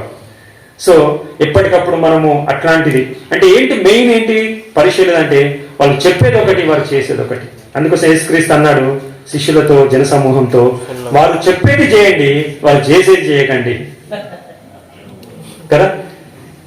మరి ఈ దినాల్లో ప్రొవైడ్ యేసుక్రీస్తుంటే మన విషయంలో కూడా అదే చెప్తాడేమో. మరి మీ సంఘాలు, మీ పాస్టర్లు చెప్పేది చేయండి, కానీ వారు చేసేది చేయకండి. అదెంత సిగ్గుకరం కదా. అవన్నీ మనము ఇప్పుడు అప్లై చేసుకోవాల్సినటువంటి విషయాలు. అయితే తను ఈ విషయాన్ని ఒక మోడలింగ్ చేస్తా ఉన్నాడు అక్కడ కదా, చూపెడతా ఉన్నాడు వాళ్ళకి. ఇదిగో మనం ప్రార్థన చేసినప్పుడు మనము మనుషుల పైన ఆధారపడకూడదు. నేను ఒక మాట రాసుకున్నాను ఇక్కడ, children of God cannot pray to God and depend on man at the same time. ప్రార్థన చేయడము, ఇటు మనుషులపైన ఆధారపడడం అనేది. మరి ఒక సేవకుడు, ఆయన మరి చాలా మంచి హ్యూమిలిటీ కలిగినటువంటి వాడు, సింపుల్ లైఫ్ జీవించేటువంటి వాడు, ఎంతో మందికి మాదిరిగా కనబడేటువంటి వాడు. ఎప్పుడైతే తన కుమారుడు పెద్దగై తన జాబ్కి అప్లై చేసుకోవడానికి వెళ్తే 1,00,000 రూపాయలు అక్కడ లంచం ఇవ్వాల్సి వస్తే ఏమీ ఆలోచించకుండా తన కుమారుని సెటిల్ చేయడానికి 1,00,000 రూపాయలు ఇవ్వడానికి వెనకాడలేదు. ఈ మాట ఆ సేవకుల గురించి మరి ఎన్నో స్థలాల్లో మరి అనుకుంటా ఉన్నారు అందరు కదా. కాబట్టి జీవితాంతం ఎన్నో విషయాలు మరి నేర్పించాడు సంఘానికి. కానీ ఆ సిచ్యువేషన్ వచ్చేసరికి అదంతా మరి తారుమారైనట్టుగా మనం చూస్తాం. ఇక్కడ ఒక జ్ఞాపకం చేసుకుందాం. తప్పకుండా ఇప్పుడు నేను కూడా ఇక్కడ నిలబడి వాక్యం చెప్తా ఉన్నాను. నేను ఒక పర్ఫెక్ట్ మ్యాన్గా మీకు ఏం చెప్పట్లేదు. దేవుని సేవకులు అందరు చెప్తా ఉన్నారు వాక్యాలు. ఎవరైనా మేము పర్ఫెక్ట్ అని ఎవరు అనరు. అయితే తప్పకుండా మన జీవితంలో బ్లైండ్ స్పాట్స్ ఉంటాయి. అంటే అది తెలుగులో అందబిందు అని ఉంది. అది మనం వాడేటువంటి మాటనే కాదు. What is the best word for blind spot? I don't know in the general language. Black స్పాటా? కాదు కాదు, బ్లాక్ స్పాట్ కాదు,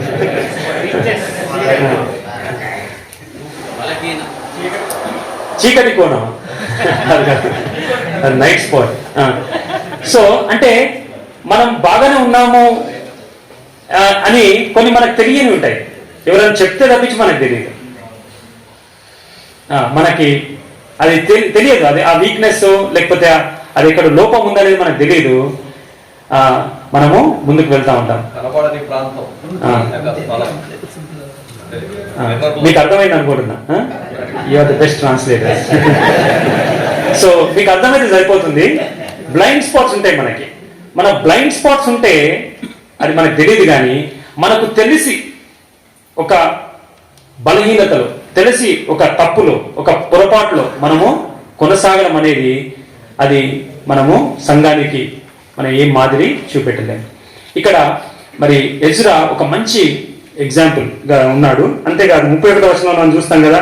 మళ్ళీ 31వ వచనం అంటున్నాడు, మా దేవుని హస్తము మాకు తోడుగా ఉండి శత్రువుల చేతిలో నుండి, మార్గమందు పొంచి ఉన్న వారి చేతిలో నుండి మమ్మును తప్పించి ఉన్నాడు కదా. దేవుడు తప్పించి ఉన్నాడు. అక్కడ ప్రార్థన చేశాడు. అక్కడ మరి కొందరి ద్వారా రాజుని కన్సల్ట్ చేస్తే మంచిది మన సెక్యూరిటీ కోసం అనేటువంటి మాట వచ్చింది. లేదు నేను రాజు ముందేమో దేవుని నుంచి గొప్ప సాక్ష్యం ఇచ్చాను, నేను ఎట్లా రాజుని అడుగుతాను, రాజు ముందు దేవుడిని ఏ విధంగా నేను అట్లా తక్కువ చేయాలి అని చెప్పి తను మరి ఆ మోడల్ వాళ్ళకి చూపెడుతూ ఇక్కడ దాని రిజల్ట్ మనము చూస్తున్నాం. ఆ తర్వాత భాగాల్లో కూడా మనం చూస్తే 9వ అధ్యాయంలో ఎజ్రా ముందు చాలా గొప్ప పని ఉంది. ఆ పనికి సంబంధించినటువంటి ఏర్పాట్లు అన్నీ ఉన్నాయి. అక్కడ మందిర నిర్వహణ అనేది మరి కావాలి. కానీ 9వ అధ్యాయంలో మనం చూస్తే అక్కడ మనకు చాలా స్పష్టంగా కనబడుతుంది. మరి అక్కడ ప్రజల జీవితాల్లో విషయాలు సరిగ్గా లేవు. మొదటి వచనాన్ని చదువుతాను. ఈ సంగతులు సమాప్తమైన తర్వాత పెద్దలు నా యుద్ధకు వచ్చి ఇశ్రాయేలీయులను, యాజకులను, లేవీయులను, కనానీయులు, హిత్తీయులు, పెరిజీలు, యెబూసీయులు, అమ్మోనీయులు, మోయాబీయులు, ఐగుప్తీయులు, అమోరీయులు అను దేశపు జనములలో నుండి తమ్మును తాము వేరు పరుచుకొనక వారు చేయు అసహ్యమైన కార్యములు తామే చేయొచ్చు. అక్కడ ఇంకా మనము 4వ వచనం వరకు దాని వివరణలు ఉన్నాయి. అయితే ఇక్కడ సంఘంలో ఎన్నో ఇట్లా ఉంటే మరి ఎజ్రా వాటిని ఓవర్లుక్ చేస్తూ, నేను ఒక సక్సెస్ఫుల్ యాజకుణ్ణి, నేను మరి ఆ యొక్క ధర్మశాస్త్రంలో ప్రవీణుణ్ణి అనుకుంటూ తన పరిచయం ముందుకు తీసుకొని వెళ్ళట్లేదు. కానీ ఆగిపోయినట్టుగా మనం చూస్తాం. 5వ వచనం చూడండి. సాయంత్రపు అర్పణ వేళను శ్రమ తీరగా నేను లేచి నా వస్త్రమును పై దుప్పటిని చింపుకొని మోకాళ్ళ మీద పడి నా దేవుడని యెహోవా తట్టు చేతులెత్తి. ఇక్కడ మరి దేవుడు తనను ప్రజల జీవితాలను కట్టడానికి పంపించినటువంటి ఆ పని కొరకు తను పూనుకుంటా ఉన్నాడు. కొన్నిసార్లు నాకు అనిపిస్తూ ఉంటది, మన సంఘ పరిచయంలో మనం కొన్ని ఇగ్నోర్ చేస్తూ ముందుకు వెళ్ళిపోతా ఉన్నాం. మనకు ఆగే సమయం లేదు. మనకు స్వీయ పరీక్ష చేసుకొని మళ్ళొకసారి ఏంటి ఈ విషయాల గురించి ఏం చేయాలి అనేటువంటి ఆగడం కానీ దాని గురించి మనము మరి వేదన పడాల్సినటువంటి విధంగా మనము పడడం కానీ ఇది కొరతగా చాలా స్పష్టంగా కనపడుతుంది. కానీ ఎజ్రా మాత్రము అక్కడ ఆగిపోతూ వీటన్నిటిని సెట్ చేయాలి అని తను ప్రార్థిస్తున్నట్టుగా మనము చూస్తాం. నేను ఆ ప్రార్థనను మీకు ఇప్పుడు వివరించేటువంటి సందర్భం కాదు ఇది. కానీ మరి ఆ యొక్క ధర్మశాస్త్రాన్ని అనుసరించే విషయంలో, ఆ ధర్మశాస్త్రాన్ని ప్రతి మాటను అనుసరించే విషయంలో మరి ఎజ్రా ఎంతో ఖచ్చితంగా ఉన్నట్టుగా మనము అక్కడ గమనిస్తూ ఉంటాం. ఈ విధంగా మరి మనం చూస్తే ఎజ్రా తన పరిచయ విషయంలో చాలా స్పష్టమైనటువంటి అవగాహన కలిగిన వాడు.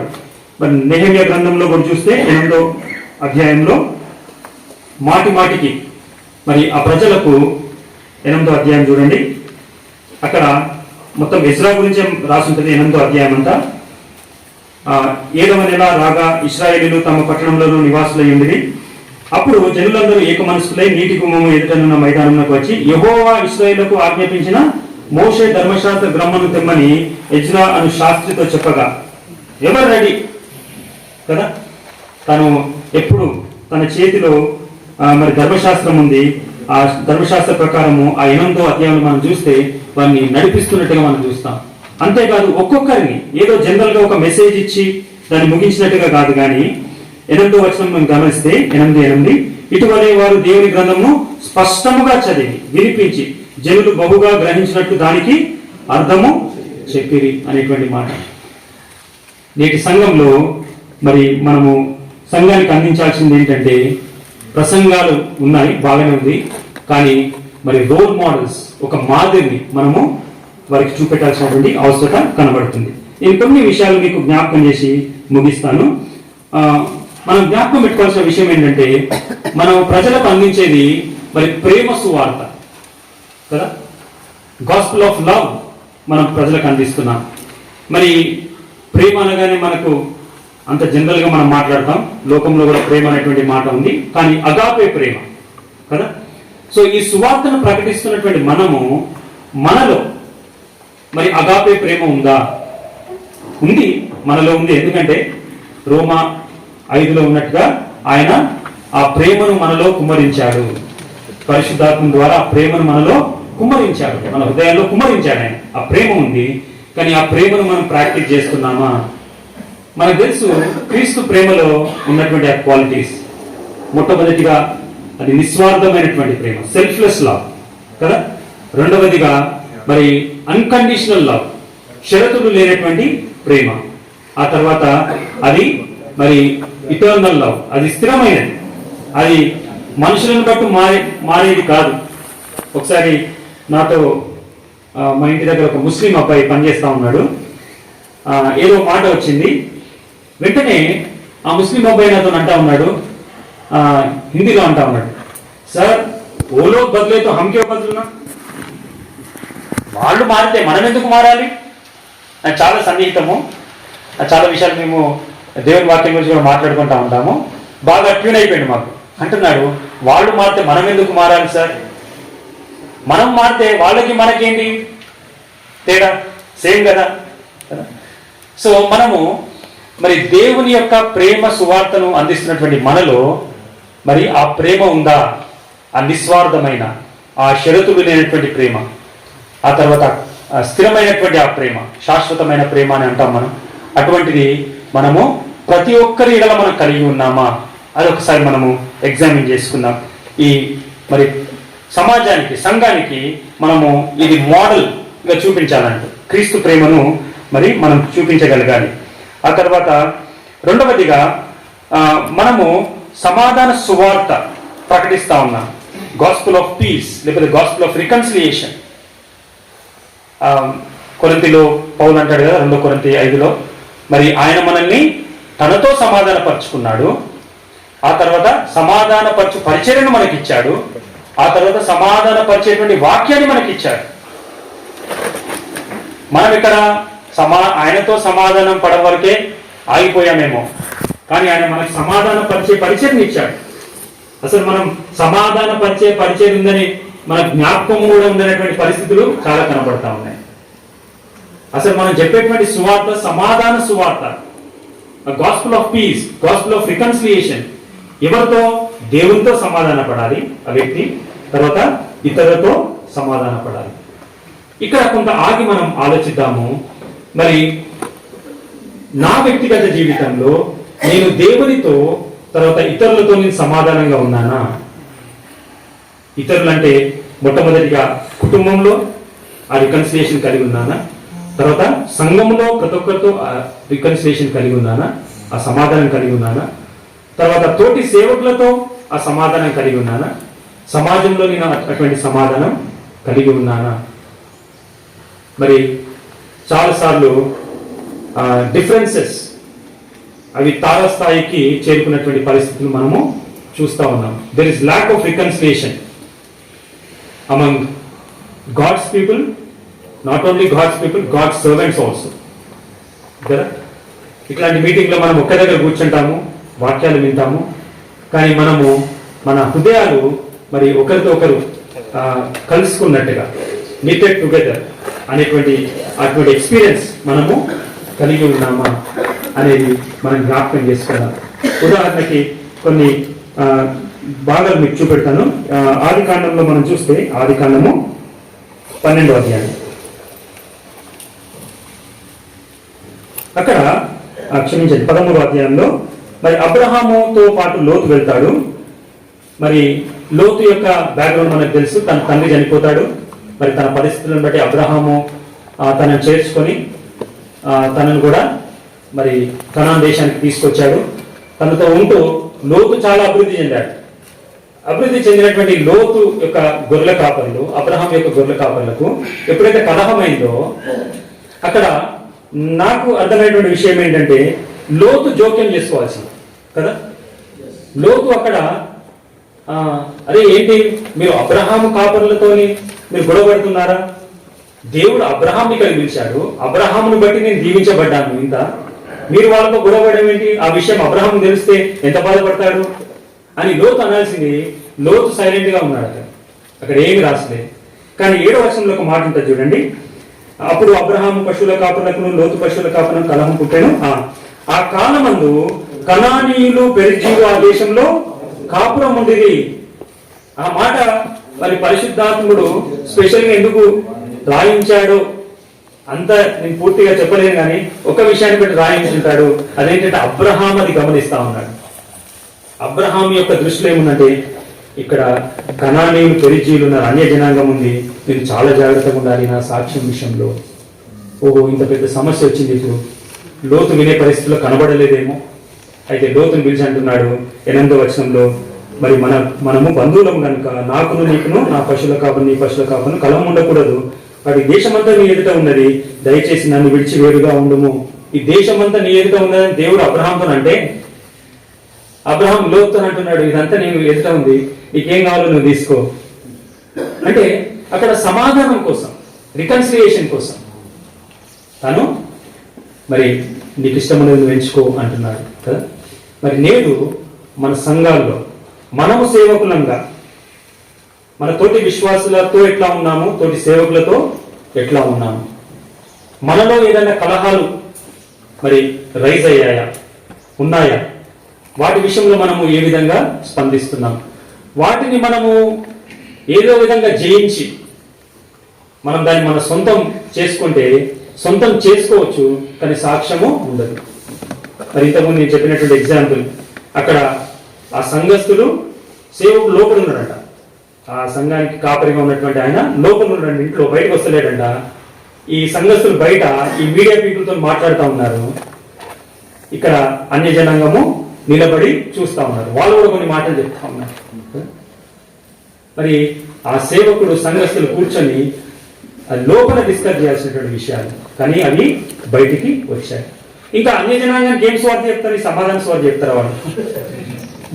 మీరు యేసుక్రీస్తుని నమ్మండి, మీకు సమాధానం కలుగుతుంది, దేవునితో సమాధానం కలుగుతుంది, ఇతరులతో సమాధానం కలుగుతుంది చెప్పగలరా వాళ్ళు కదా. కానీ అబ్రహాంను మనం చూస్తే ఆయన మరి he was willing to leave.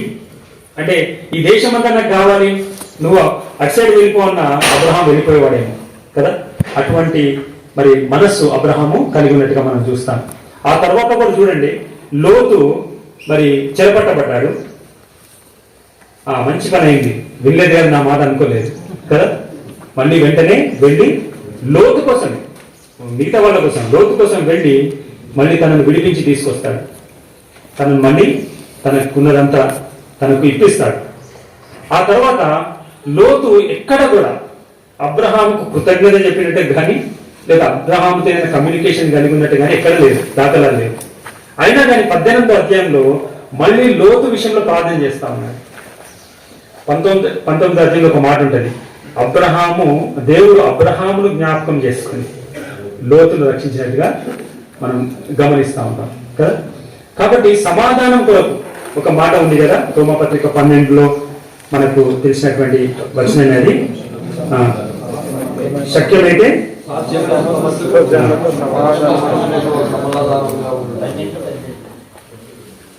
వచనం తెలియని వాళ్ళు ఎవరు ఉండకపోవచ్చు, కానీ దాన్ని అనుసరించే విషయంలో ఒకసారి ఆగి ఆలోచించాలి కదా. శక్యమైతే మీ చేతనైనంత మట్టుకు సమస్త మనుషులతో సమాధానముగా ఉండు అనేటువంటి మాట.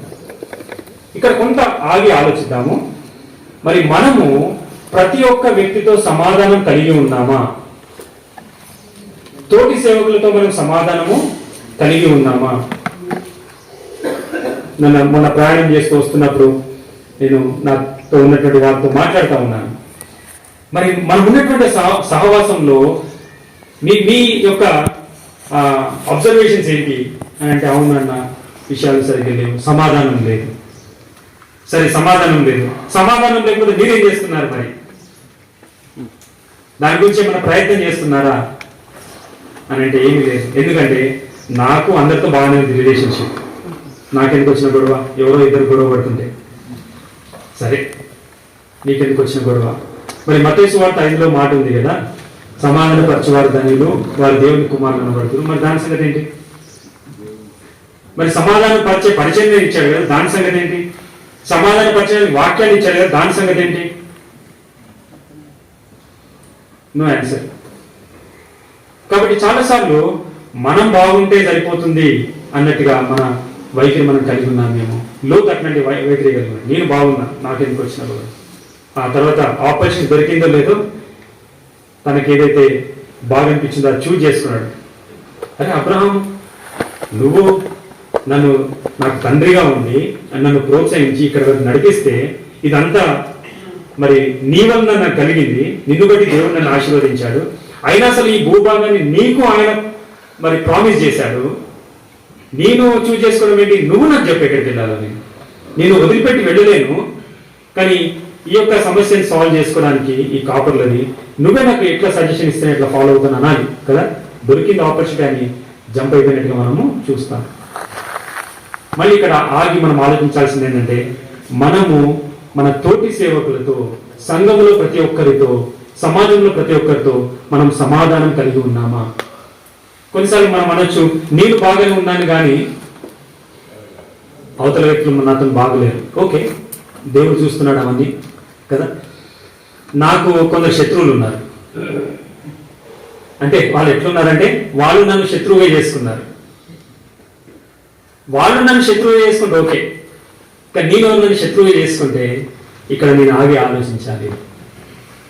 నేను నిరంతరము వారికి మేలు చేసే ప్రయత్నము, వారికి సమాధాన పడే ప్రయత్నము నేను చేస్తూనే ఉండాలి కదా.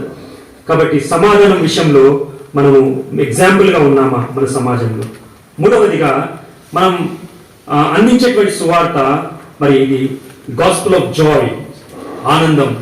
మీరు యేసుక్రీస్తుని అనుకోండి, మీకు మరి ఆనందం కలుగుతుంది అని అంటాం కదా. మీకు సంతోషం కలుగుతుంది, ఆయన మీకు మరి సంతోషాన్ని ఇస్తాడు అని అంటూ ఉంటాం. మరి మన సంగతి ఏంటి? మనం సంతోషం కలిగి ఉన్నామా మన జీవితంలో?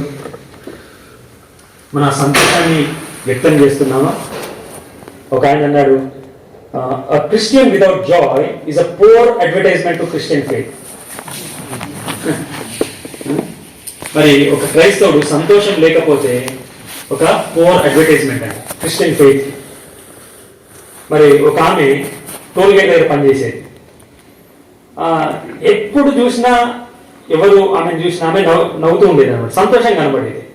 ఒకసారి ఒక ఆయన చాలా బాధతో ఉన్నాడు, దిగాలుగా ఉన్నాడు, ఆ మార్గంలో ప్రయాణిస్తున్నాడు. ఎన్నోసార్లు ప్రయాణించాడు.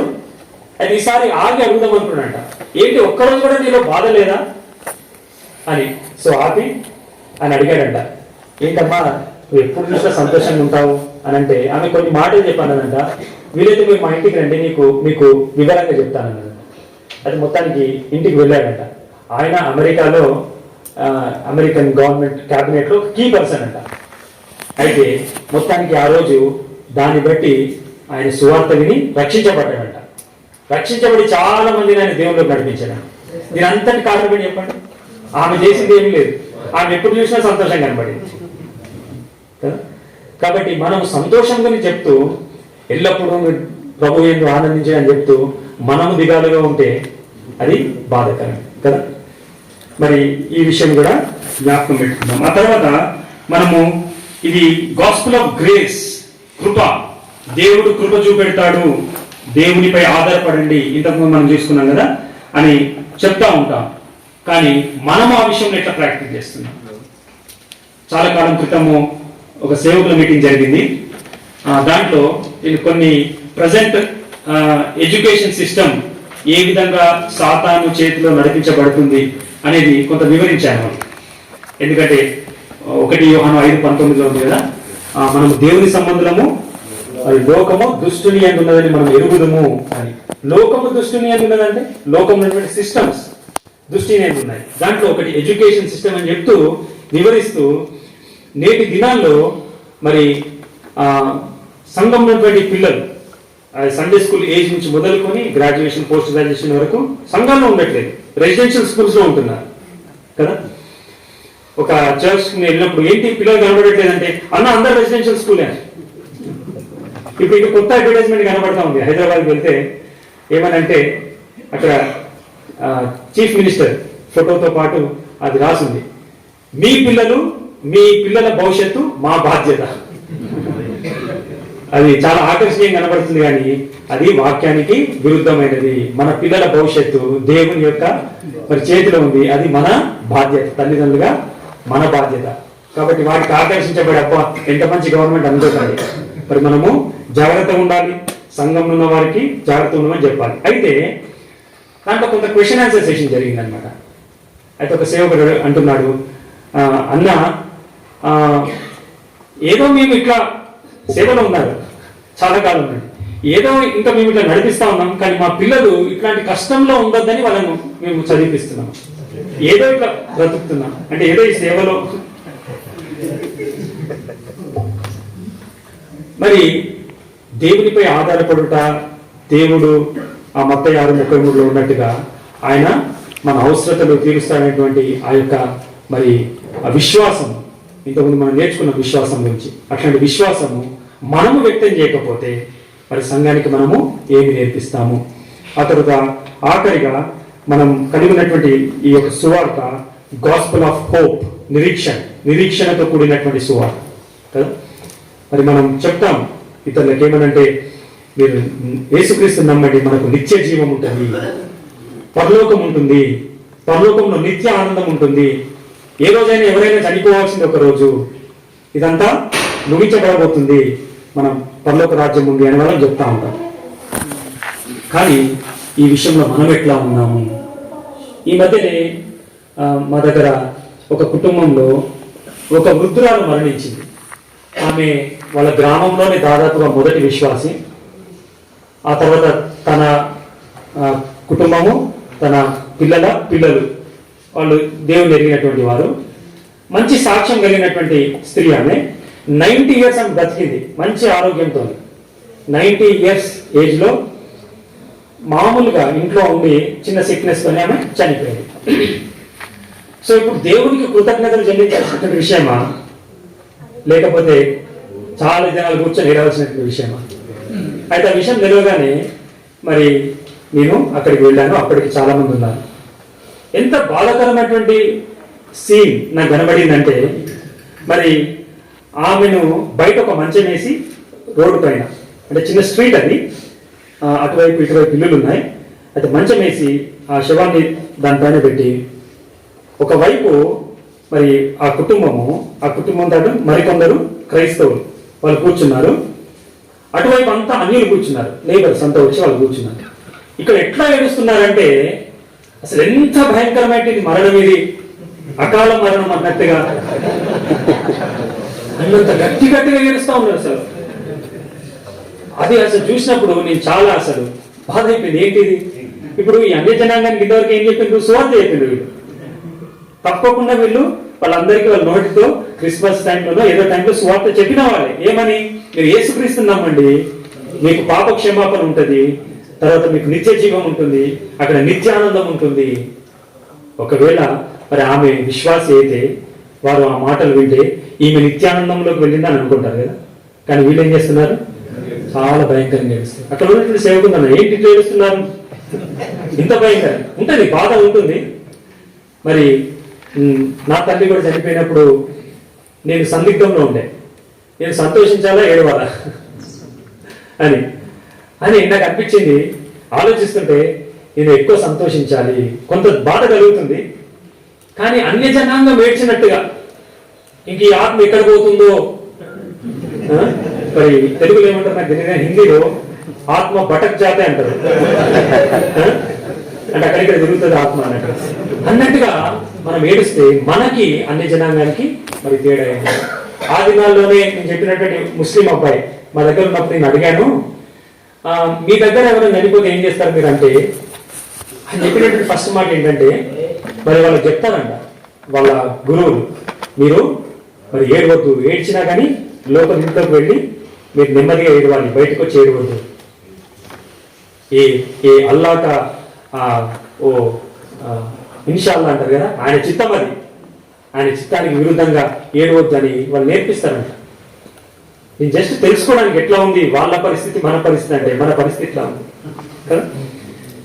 కాబట్టి మనం దేవుని వాక్యాన్ని మరి మన జీవితంలో ఒక మోడల్గా చూపెట్టడం అనేది మరి నేటి సంఘంలో, నేటి సమాజంలో ఉన్నటువంటి అవసరత. మనం చూస్తున్నాం ఎంత హృదయ విదారకమైనటువంటి విషయాలు క్రైస్తవ్యంలో, క్రైస్తవ సంఘాల్లో మరి ఉన్నాయి మన మధ్యలో. మరి ఇక్కడికి మనము వచ్చాము, ఈ విధంగా కూర్చుంటున్నాము, ఎన్నో వాక్యాలు మనం నేర్చుకుంటున్నాము. ఈ వాక్యాలన్నింటినీ మనము ప్రాక్టీస్లోనికి తేవడం. నాకు బైబిల్లో ఇష్టమైనటువంటి ఒక మాట ఉంది. ఆ మాట ఏంటంటే వెంటనే, వెంటనే అనేటువంటి మాట. నా వెంబడి రండి, నేను మిమ్మల్ని మనుషుల పట్ల జాలులే చేస్తానని చెప్తే వెంటనే. అబ్రహాముకి మరి నేను నీ కుమారుని ఇవ్వబోతున్నాను, మరి నువ్వు సున్నతి చేసుకోవాలంటే వెంటనే. తర్వాత ఆ సమరయ స్త్రీకి ఆయన మెస్సయ్య అని అర్థమైన వెంటనే ఆమె కుండ విడిచి వెళ్ళిపోతుంది. వెంటనే వెంటనే వెంటనే. ఒకవేళ ఇది మనం ప్రాక్టీస్ చేస్తే మన జీవితంలో, అప్పుడు మనము బోధించడానికి అర్హులము, మన బోధ తప్పకుండా ఫలిస్తుంది. ప్రార్థన చేసుకుందాం.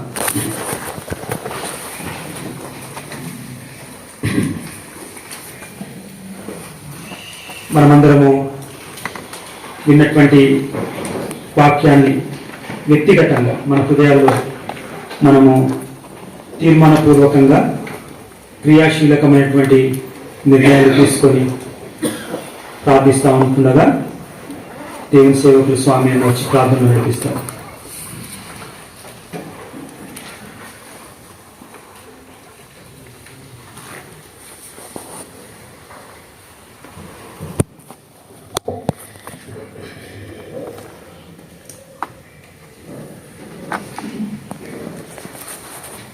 ఒక 2 నిమిషాలు మనం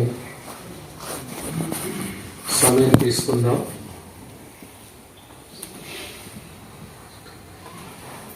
ఇప్పటి వరకు మనం విన్న సందేశాలు, మనం పరిశోధించి తెలుసుకున్న వాక్య సత్యాలు, అవలంబించే స్థాయిలో కొద్ది శాతమైన అవి అవలంబనలోకి వచ్చి ఉంటాయి. ఇక్కడ కూర్చున్న మనం మరోలా ఉంటాం. ఎప్పుడూ ఉన్నట్టే వాక్యం విన్న తర్వాత ఉండడం అలవాటైపోయి మనం ఎవరికి ఒక మాధురులుగా మిగిలిన దేవుని దాసులంగా, సేవకులంగా మనం మిగలడం మనందరి జీవితాలను అవి నిష్ప్రయోజనంగా చేసుకోవడమే కదా.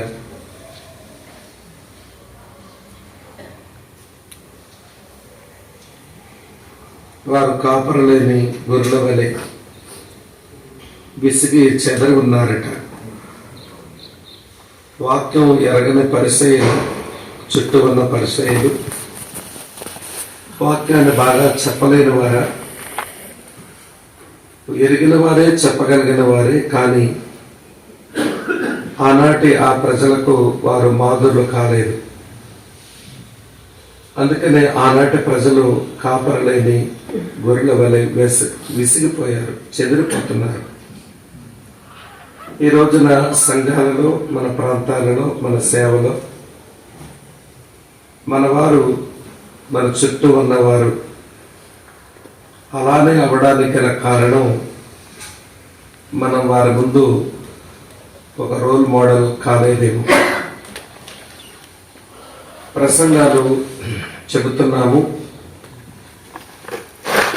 వ్యక్తిగతంగా చదవడానికో ప్రసంగాలు కూడా చదవడానికో వాక్యాన్ని పరిశోధిస్తున్నాము. కానీ అది పాటించక మనం ఎంత చెడ్డ మాధురులుగా మిగిలేమో అనేది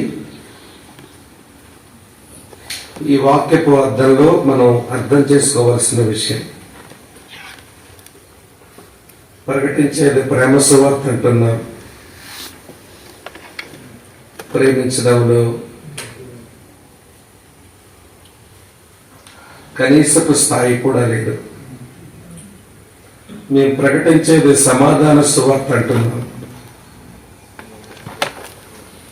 మనుషులను దేవునితో సమాధాన పరిచింది లేదు, ఒకరితో ఒకరు సమాధానంలో ఉండడానికి పరిచయం చేసింది లేదు. అసలు అసమాధాన స్థితిలోనే బ్రతుకుతూ సమాధాన సువార్తను మాట్లాడడానికి ఒక అడుగు కూడా మనం వెనక వేయటం లేదు.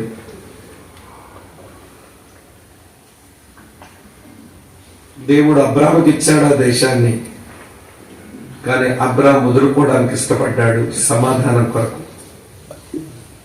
అన్ని జనులు చూస్తున్నారు అనే స్పృహ ఉంది, కానీ ఈ రోజున మనం ఏ కాస్త కూడా మనం వదిలిపెట్టుకోవడానికి మనసు లేక, సమాధాన పడే మనసు లేక సమరానికి దిగుతున్నాం. ఇంకా మన కళ్ళు తెరుచుకోకపోతే, తెరవకపోతే, వాక్యాన్ని ప్రాక్టీస్ చేయని ఒక చెడ్డ మాదిరి నువ్వే అనే విషయం వాక్యం మనకు బోధిస్తా ఉంది. ఇంతకంటే ఏం చెబితే మారుతాము? ఇవి చాలవా? ఇవి అవలంబించడానికి మనం ప్రాకులాడాలి కదా.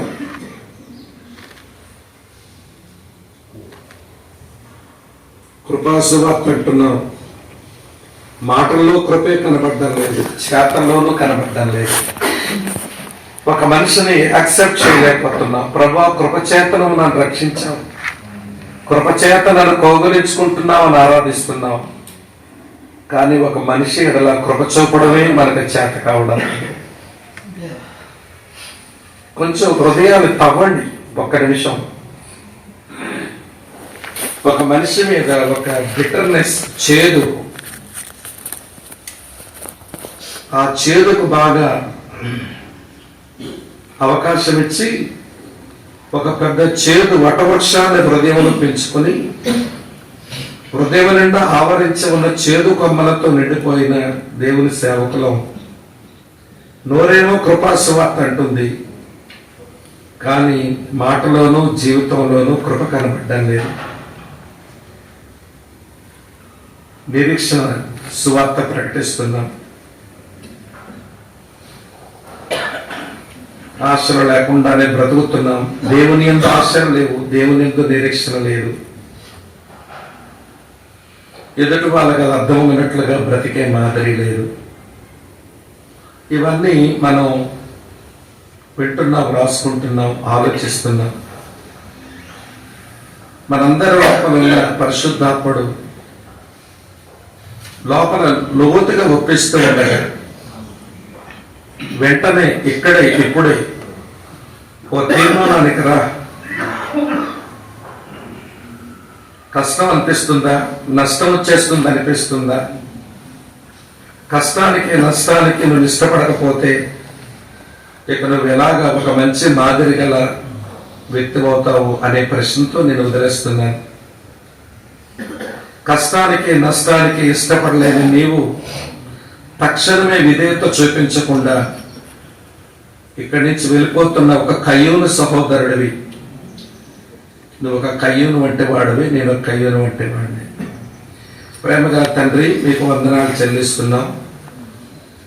మమ్మల్ని నీ పోలికలోనికి తీసుకురావడానికి ఆ గొప్ప పునరుద్ధరణ పని కొరకు మీరు మాతో మాట్లాడుతూ ఉన్న నీ లేఖన భాగాలన్నిటి కొరకు మీకు స్తోత్రాలు చెల్లిస్తూ, నీ వాక్య పద్యంలో మా బ్రతుకంతా అర్థమైపోయినప్పుడు మేము తీర్మానం చేస్తున్నాము, మేము మా కుటుంబంలోనూ మేము మా సంఘంలోనూ ఒక రోల్ మోడల్గా బ్రతకడానికి మేము తీర్మానం చేస్తుండగా, దృఢ నిశ్చయం చేసుకుంటుండగా మా యొక్క నిశ్చయాలను మీరు ఆశీర్వదించి దానికి తగ్గట్టుగా బ్రతకడానికి ఇప్పటి నుంచే ఇక్కడి నుంచే ఒకవేళ ఎవరితోనైనా మేము అసమాధాన స్థితిలో, ప్రేమ లేని స్థితిలో, కృప చూపించలేని స్థితిలో మేము ఉన్నట్లయితే ఈ కొండ దిక్కకు మునిపే మేము చక్కబెట్టుకోవడానికి కావలసిన కృపను గురించము. మేమంతా నీ వాక్యాన్ని ప్రాక్టీస్ చేసేటువంటి, ఆచరించేటువంటి వారుగా చేయండి. యేసు ప్రభు నామములోనే స్తోత్రించి ప్రార్థిస్తున్నాము తండ్రి. ఆమేన్.